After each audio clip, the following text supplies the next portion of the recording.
All right, keep going. Pick them out. All right. Well, we've got a Mormon. Those guys are always fun. Ben, and surprisingly, Ben is calling from where? Can the audience guess? Utah. Welcome to the show, Ben. You're on with Matt and Noah. Hey, thank you so much for taking my call. I appreciate it. Absolutely.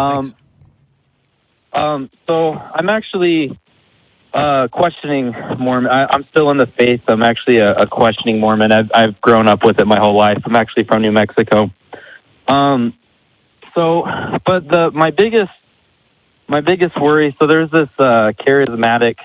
I live by the Salt Lake Temple.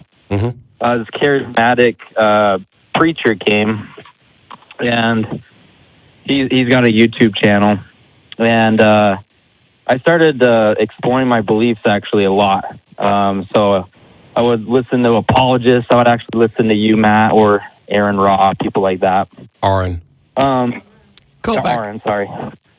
It's all right. We did that. We did that or Noah did it like 4 or 5 times last night. And I went. There's just no rationality to Christianity to me at all.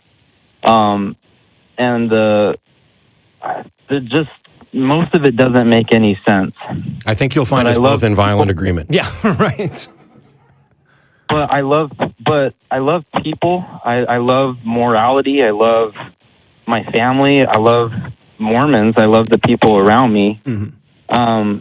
But I can't shake this fear of hell, because I know that a perfect God, if he was perfect, he wouldn't want anyone to suffer.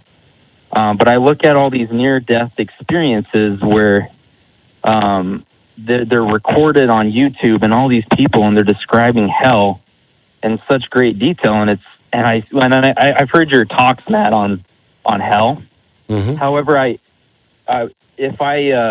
look at it, and it's mostly Christianity on these near-death experiences that flood, and they're in great detail by intelligent men and things like that. And Christianity, Mormon, like if you go fundamentalist Christian, Mormonism is heresy. And it bothers me, because I love my family and I love my friends, and I love Muslims and gay people. I'm friends with gay people. I'm friends with everyone. And it's these near-death. Are you friends with black people too? Sorry, it's an easy joke. I do have one question. I'm gonna let Noah dig in on this, but do you worry that you're going to be abducted by aliens at all? No, of course not. And yet there are videos out there with people describing their abduction experience. So you might want to reflect on that. You see videos about people with their supposed near-death experiences of hell, and that gives you pause. And yet you could watch videos of people being abducted by aliens, and that doesn't seem to have the same impact. Sure. So looking into what the difference between those two scenarios is, and with regard to what baggage you're bringing to those conversations that might be affecting how much credence you put on those, that's worth considering. I don't know, near-death experiences, threats of hell, what do you think? Yeah, well, I'd be way more convinced by them if we found Hindus having a near-death experience where they wound up in Christian hell, right? It's just whatever you were brought up to believe culturally. Now, you have to keep in mind with these near-death experiences that largely what's happening is you have a person who, was clinically dead for some amount of time, but then after that, they were unconscious for a really long time, right? Sure. We all know what happens when we're unconscious, right? And we don't ascribe a whole lot, but some people do, but most of us don't ascribe a whole lot of meaning to a dream. And even when we do, we don't say we were there, right? Like I don't wake from a dream and say, well, I was actually in the classroom in my underwear, But yet, because these dreams come after such a traumatic event, and because they reaffirm things that largely people want to believe, we tend to give them a lot more credence. Whereas a Muslim near-death experience that, was meant to bolster the words of Islam, we wouldn't give the same credence to, right? What do you say, if I can respond, what would you say the main, they do actually, they make a big attempt on, obviously they do a lot of editing, and they try to incorporate a lot of pathos and things like that in these videos. But what do you say to the Muslims that never believed in Christianity and got a near-death experience and seen Jesus, and they saw glimpses of hell, and then they changed and became Christian in Muslim countries, these type of these type of videos? Are these I a good have reason to think it's fabricated? Yeah, I mean, I've never encountered anything like that. I've never heard of anything like that. I have. Have you? Yeah, and it's one thing I was going to comment because I fully agree with what Noah said, and I realize that there are a select few. Here's a Muslim who had an experience where they described essentially a Christian hell, or a Hindu who did something along that same lines. It would be very impressive if you found me a Muslim who had never heard anything at all in their entire life about a Christian hell, and then described it. We still wouldn't necessarily know that that is true, or that this isn't sufficient evidence to justify it. But largely, I tie it back to the alien abduction stories. I think what's happening there is you have a Muslim who had doubts and concerns about their own religion, heard about another religion, and this triggered a fear response such that what they'd heard, some missionary comes through and says, you're worshiping the wrong God and you're going to end up in this particular hell, and they hear something about it, and maybe years later has an experience. But the thing about near-death experiences, first of all, they're near death. Because death is a process. If you're dead, you just don't come back. I don't care if you're Jesus or whoever, you don't come back. Because, Jesus was dead for 3 days. No, he wasn't.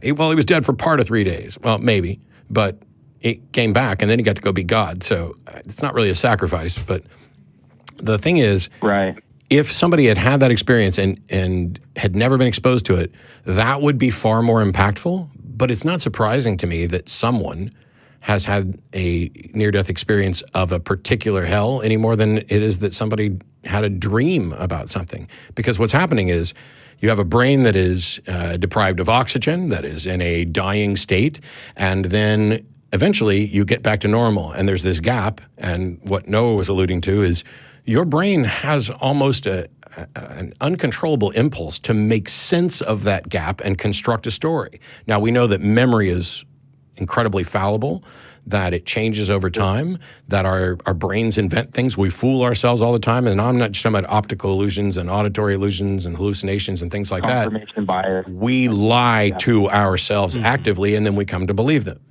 So while those anecdotal testimonial accounts certainly should not be just dismissed out of hand, the degree to which you should be convinced that there's an actual hell based on those is zero, or pretty damn close to zero. And it would seem to me that I try to take this stuff and put it in a broader context of, does this make sense? So let's imagine that the Christian God is real and that a Christian hell is a real place. And there are millions of Muslims out there, and a couple of them have had an experience where they described a Christian hell. Why is God cherry picking a handful of people to give them this experience and not giving it to everybody? I mean, this is something. Well, can I comment on that? Of course. I agree that this doesn't make any sense. But the God is described as perfect in the scriptures, but maybe he is all powerful and he describes himself as perfect and kind. But I think, well, what if he actually isn't? But that's just his law. That's just his ruling, on things. That scares me. Is that I didn't mean maybe sure.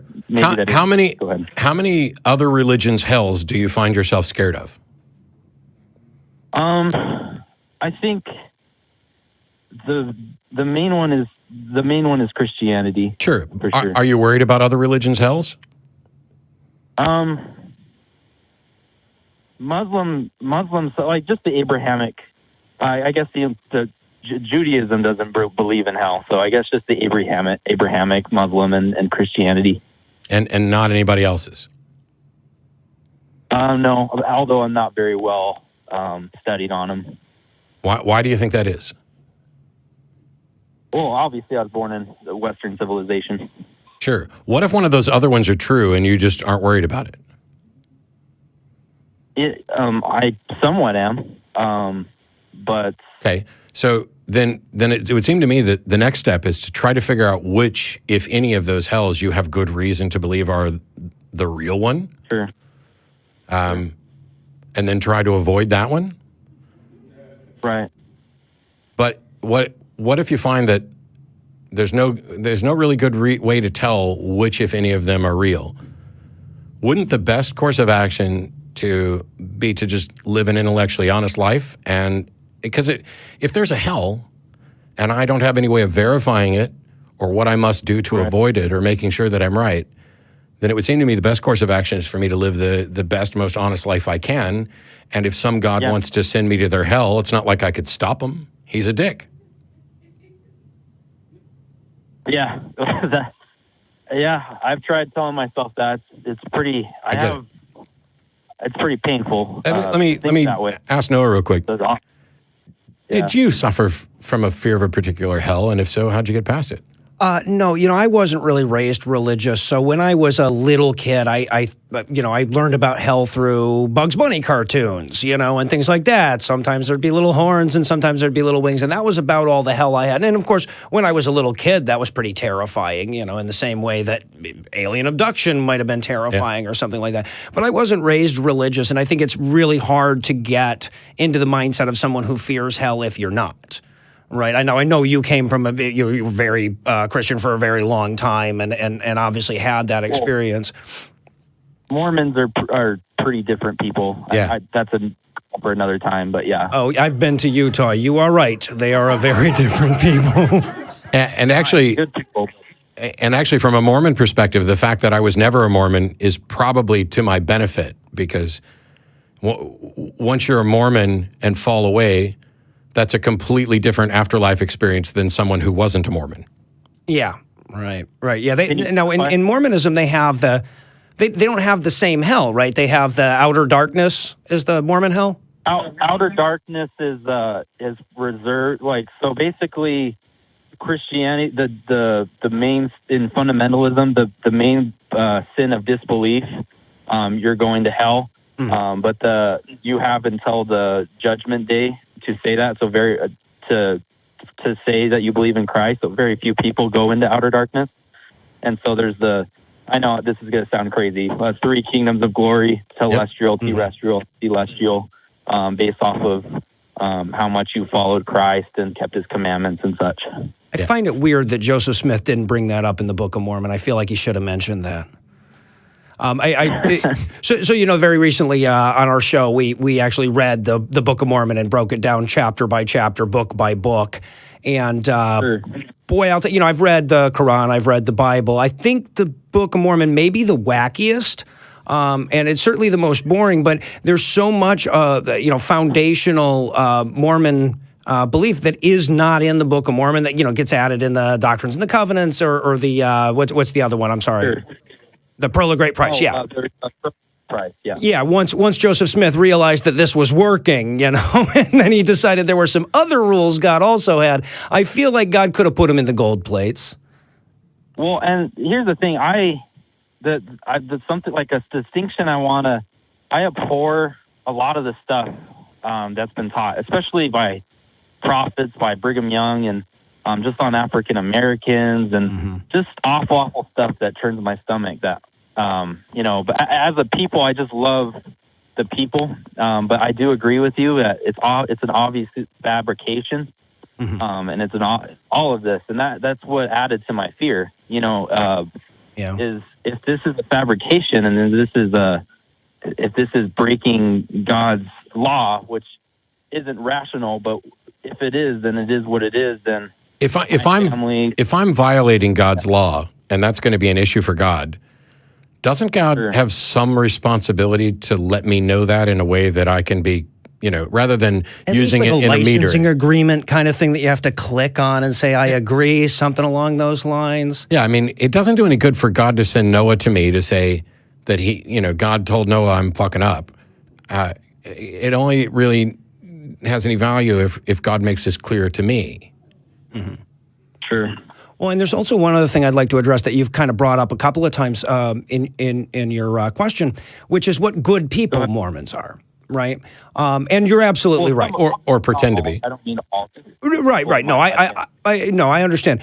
And I find, and I think you're right. You know, I think by and large they're good people because I think by and large people are good people. You know, I meet, you know, I go to atheist conventions and stuff, and I'm always wowed by what nice people they are, what great people they are. The vast majority of people are good people, right? And I think that religions very often use the inherent goodness of people to bolster their own, you know, their own philosophy, right? Like if you're a Jehovah's Witness and everyone you meet is a Jehovah's Witness, you're going to be like, wow, Jehovah's Witnesses are great people, right? But that would be true regardless of your religion or if you had no religion. People are generally good people. Sure. No, yeah, I agree. And as far as as far as secular humanism, I would love to dive full into that. And I believe good people are like when an old man falls down on the bus, the instant reaction of people is to get up and help that old man get back into the seat. I totally believe people are good, and it takes years of abuse and darkness for someone to steer away from that. Yeah, that's one path. There are others. There are people who are just not good. Yeah, But by and large, I mean, and it doesn't even matter if. I mean, I'm always advocating for the notion that good is its own reward and life is its own reward, and you be good for the sake of being good. But it doesn't even matter if you're doing it for selfish reasons. Like maybe when the old man falls down the bus, I'm going to immediately help him back into his seat. Even if I'm only doing it so other people are convinced I'm a decent person, I've still done something good. Right. And you know, I might not need a motivation beyond that. Sure. Well, I don't want to take up too much of your time. I really do appreciate you, and I think I need to be rational about, you know, just the amount of hells there are. And here's the other thing, Ben. That's where I was born into. Don't beat yourself up over the fact that you have some irrational fears. So does everybody else. Sure. And the issue is how you go about discovering that and dealing with it and coping with it. And it's not always going to be easy. Indoctrination is a particularly pernicious process that I know people have been atheists for 50 years who still wake up from nightmares about hell. And then as soon as they wake up, they're like, wow, there's no reason for me to be afraid of that. You know, the rational mind kicks in. You're a human being, and we're all flawed and fallible and broken and awful, and yet still generally good. And a lot of this was stuff that was done to you and not your problem. So, you know, take it easy on yourself, but keep asking questions and looking for the truth. Cool. Thank you so much. And Matt, I'm a huge fan of yours. So I watched a lot of your I guess, sermons. Well, then you'll be just fine. Thank you so much. Thanks, Ben. I appreciate it. Okay. Bye. Good luck, Ben. Yeah. Yes, being a fan of my work will make sure that you have a wonderful, fruitful life. No, not so much. Yeah, well, you know, it works for religion, though. We should probably try that. You know, at least give it a go one time. Yeah. Please send all of your donations to somebody.